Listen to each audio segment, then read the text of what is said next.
आप जवाब मांग रहे हैं, फिर आप कह रहे हैं why should I listen to you.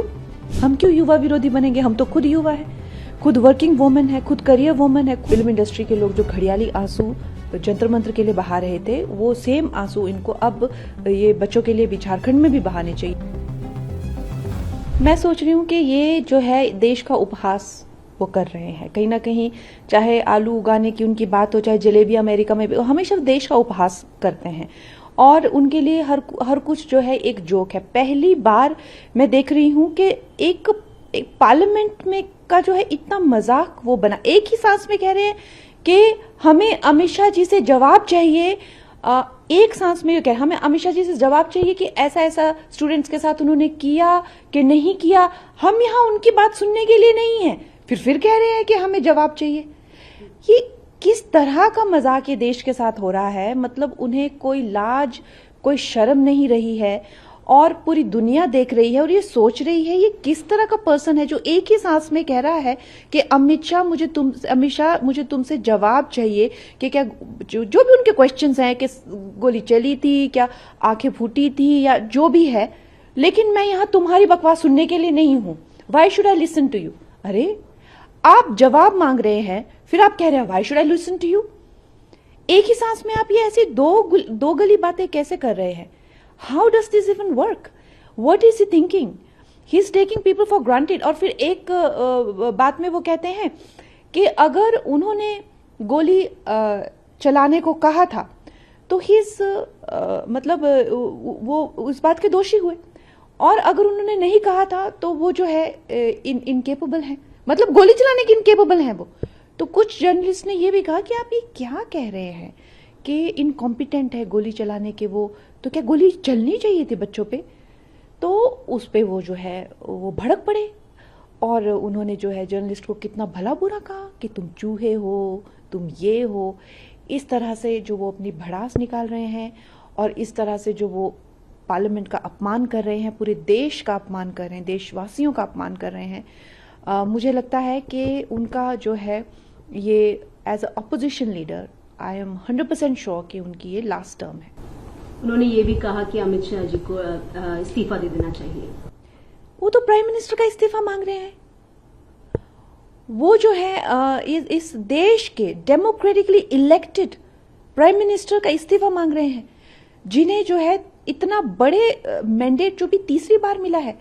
तो वो तो हर एक का इस्तीफा मांग रहे हैं। उनको तो लगता है कि उनके सिवाय इस देश में कोई एग्जिस्ट ही नहीं करना चाहिए, और फिर बाकी जो उनकी करतूत है, चाहे वो सोरोस के साथ मिलकर, चाहे वो इंटरनेशनल शक्तियों के साथ मिलकर इस देश के टुकड़े कर देना, इस देश को कहीं का नहीं छोड़ना, उनका तो सीधा सीधा यही है जो मैंने हमेशा पहले से कहा है कि राख हो जाए लेकिन मैं राख पर ही शासन करूंगा। लेकिन उनको और कुछ नहीं पड़ी है। तो वो किसका इस्तीफा मांगते हैं, वो क्या चाहते हैं, उससे क्या फर्क पड़ता है जब जनता को वो मैटर ही नहीं करते हैं। ये तो उनकी माताजी हैं, इटालियन माताजी, जो जैसे तैसे करके ऑपोजिशन को जो है ठूस रही हैं कि इसी को ही ऑपोजिशन लीडर बनाना है। नहीं तो जनता तो उनको बिल्कुल भी 100 इलेक्शन वो हार गए हैं। वो कौन होते हैं, उनको किसका इस्तीफा चाहिए, उससे क्या फर्क पड़ता है। वैसे तो सड़क पे चले हुए अगर उनकी इटालियन माता जी ने ये नहीं कहा होता कि भाई इनको ऑपोजिशन लीडर बनाओ, तो उनकी क्या वजूद है। कंगना, एक और चीज है जिस बात को लेकर सुबह से आप सुर्खियों में हैं, वो है नसरुद्दीन शाह को लेकर आपने एक टिप्पणी की है, उनको लोमड़ी शब्द का इस्तेमाल किया, क्या कहेंगे आप? ये अब की बात नहीं है, ये फिल्म इंडस्ट्री का ये रवैया हमेशा रहा है। आपने देखा है कि जंतर मंतर पर जो पार्लियामेंट पर जो ये अटैक हो रहा था, जब मेरे कितने पार्लियामेंटेरियन फ्रेंड हैं जिनकी गाड़ियों पे लोग चढ़ गए थे, उनके शीशे जो है तोड़ दिए थे। आप सब जानते हैं, ये किसी से छुपा नहीं है। मेरे घर के बाहर जो है गेट तक लोग चढ़ गए थे, कम से कम नहीं तो यहाँ पे 2500 लोग मेरे गेट के बाहर था, और यहाँ पे इतनी पुलिस फोर्स बुलानी पड़ी कि रात को तो हम सो नहीं पाए। तो इस तरह की जो स्थिति जब बनी हुई थी, तो ये सब जो है वो घड़ियाली आंसू रो रहे थे। लेकिन अब जब झारखंड में इस तरह का बच्चों पे जो है जुल्म हो रहे, तो क्या वो जेंजी नहीं है जो देश के खिलाफ जो हो जाए, या जो प्रधानमंत्री जी को गालियां दे। प्रधानमंत्री जी के घर तक ये पहुंच गए और वहां पर इन लोगों ने जो है क्या करने की इनकी नीयत थी। तो जो देश को गाली दे, जो प्रधानमंत्री जी को गाली दे, जो इस देश के टुकड़े करने का, क्या वही जेंजी है? और कोई जेंजी नहीं है। हम खुद युवा हैं, हम खुद नारी हैं, हमें जो है युवा विरोधी बना दिया है। हम क्यों युवा विरोधी बनेंगे? हम तो खुद युवा है, खुद वर्किंग वुमेन है, खुद करियर वुमेन है, खुद एक ऐसे छोटे मुकाम से उठकर ऊपर आए हैं। हम क्यों बने? हमें बना दिया है युवा विरोधी। ऐसा नहीं होता है। ये दोगलापन फिल्म इंडस्ट्री का भी नहीं चलेगा। फिल्म इंडस्ट्री के लोग जो घड़ियाली आंसू जंतर मंतर के लिए बहा रहे थे, वो सेम आंसू इनको अब ये बच्चों के लिए भी झारखंड में भी बहाने चाहिए। उनकी भी तो दुविधा है।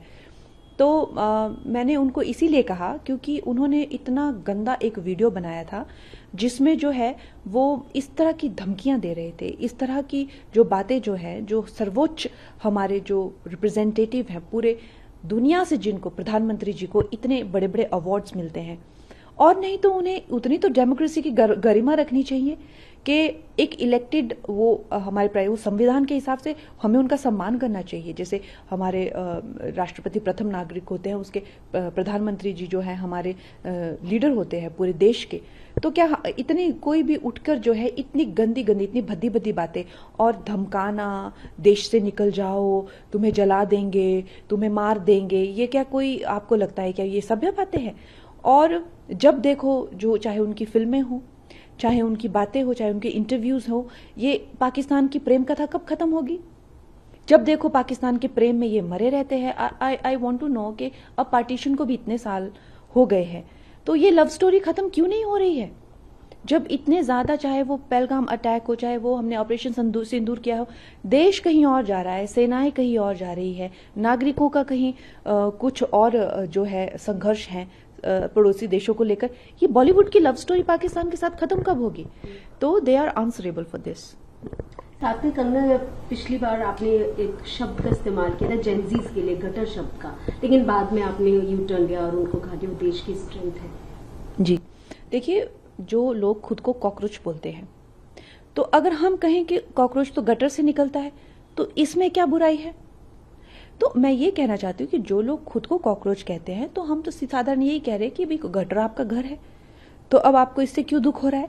लेकिन जो लोग खुद को कॉकरोच नहीं कहते हैं और उनको कॉकरोच से कुछ लेना देना, मैं तो नहीं मानती कि मैं कॉकरोच हूँ, मैं नहीं मानती मैं कॉकरोच हूँ। जो लोग नहीं मानते, तो मुझे कोई कहेगा कि मैं गटर में रहती हूँ तो मैं ना मना करूंगी, नहीं। लेकिन जो कहते हैं कि मैं कॉकरोच हूँ तो वो गटर में ही रहेगा, और क्या। तो उस तरह की उनकी मानसिकता होगी। लेकिन ये कह देना कि जी मैंने सबको कहा, सब युवाओं को कहा, ऐसा नहीं होता है। सब, अगर कुछ युवा ड्रग्स करते हैं और हम ये कहें कि नहीं, कुछ युवाओं ने जो है वो आजकल जो है ये एक इस तरह से एक रीत चली हुई है कि ड्रग्स की या किसी और तरीके की बैटिंग की, जुआ की, या किसी और तरह की ऑनलाइन के जो एडिक्शन हो जाती है, ब्लैक वेब की, अगर हम किसी युवा वर्ग को संबोधित करें तो इसका मतलब ये थोड़ा ना है कि सब, बताइए मेरा ऐसा कहाँ मैंने लिखा है कि सब युवा गटर है।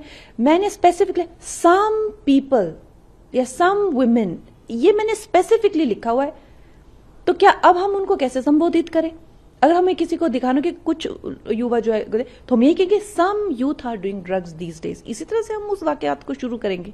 तो इस तरह से दिखाना कि जी हमने सारे ही युवाओं को उसमें इंक्लूड, सारे तो कहीं भी कुछ किसी भी चीज के लिए इंक्लूड नहीं हो सकते हैं, ना अच्छाई में ना बुराई में।